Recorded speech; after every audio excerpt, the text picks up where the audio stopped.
Hello, PDPA family. It is a pity that we can't meet in person in the old-fashioned flesh and blood, but we're going to have to make do with us chatting via Teams and also me doing these videos on a regular basis. And the purpose of this video is for me to introduce myself. I am Themba Dlamini Sipalkhulu Makakakansele Unovumbu Mkoqisangweni. Those are my clan names. I had to do that. We are in Heritage Month. Anyways, and I'm a chartered accountant by profession, but I write and I speak and I lecture to stay alive. As an accountant, I'm acutely aware of our special gifting of curing insomnia every time we get up to speak. And I'm told the reason for that is because we accountants have a tendency to speak in tongues and without ceasing. It is for that reason that, in the words of our former finance minister, I won't be up here for too long. I'll be quite quick, actually. And I think what I will do is that as we go through this module, I know one of the biggest hindrances to the financial modules of management accounting and financial accounting is the jargon that is often used. That sometimes fairly simple principles can be missed because of the jargon that we use. And I promise to try and break that down into its granular and most simplistic forms so that it's easy for you to be able to digest it. And my assumption is that I'm going to be teaching this module as if you are not an accounting guru. And I think if I can get that right, we are going to be successful together as we go through this particular module. Now, I want to share about 4 things with you regarding this module, how I believe we need to work through it. And first one is that give it everything. So what I mean by saying give it everything, give it whatever is required of you.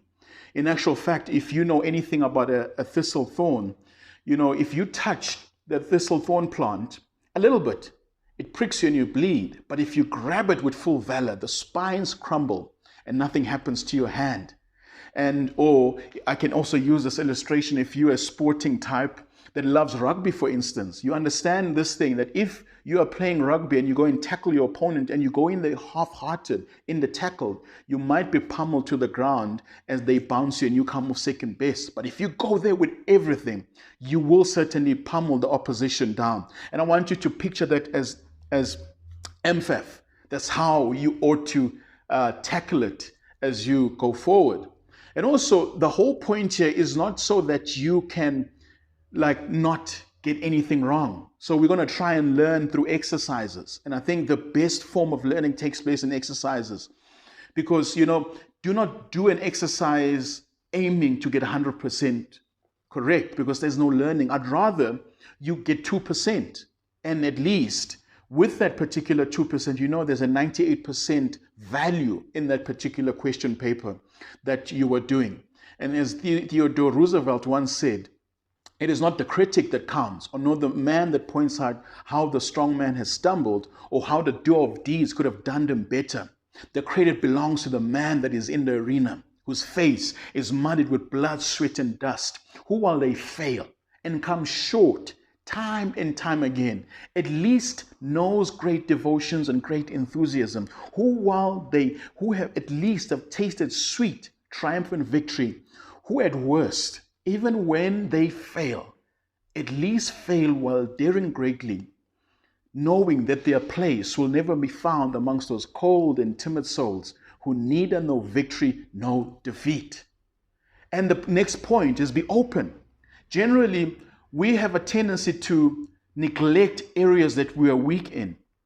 You know, we lie to ourselves. You know, like, okay, you know, I'm not going to do that question. Okay, let me look at what it says. Let me look at the solution. Okay, oh yeah, I'm sure you've heard of the oh yeah method. And it's like, okay, oh yeah, I know it. And then when you get into the exam or get into a situation when you have to execute, you're like, actually, I didn't know. But the trick is for you to be open. And also not just focus on the things that you're good at, because we all are tempted to just focus on the stuff that we are good at, even the stuff that you're not good at. For you to be an all-round and able to pass every module, you need to be making sure that you also focus on the things that you're not that good at. And the other point is just achieve. And I believe as you achieve and you give everything into trying to make sure that you get this module behind you, you inspire others around you, whether consciously or unconsciously, to also do the same. And lastly, teamwork. I would encourage you to reach out to some of your colleagues, who are also on this journey with you. If you're struggling with certain issues, you can engage with them. But also, do not hesitate to engage with me as well. I would love to walk this journey with you. Don't suffer in silence. Shout and say, hey, I'm struggling with this concept. Call me. My number is going to be on the module, or email me, and I will do my best to respond as soon as possible to you. But I think most importantly, I think we are going to have a great time. We're going to have fun, even though we as accountants, we generally accused of making accounting boring because we're boring people generally. But I want to assure you this, that in this module, you are going to have fun just as much as you learn. And I hope you get excited and look forward to our webinars and the exercises that we're going to do. And most importantly, the knowledge that you're going to have and as you walk away from this particular module. And I hope you enjoyed that video, and I will be sending more as we go along to explain certain concepts on certain topics and so on, because this is going to be one of the methods we use to bridge the separation gap of having to work at home and so on. And I hope you enjoyed that video, and I do look forward to touching base with you again in our next webinar. Thank you. Cheers. Bye-bye.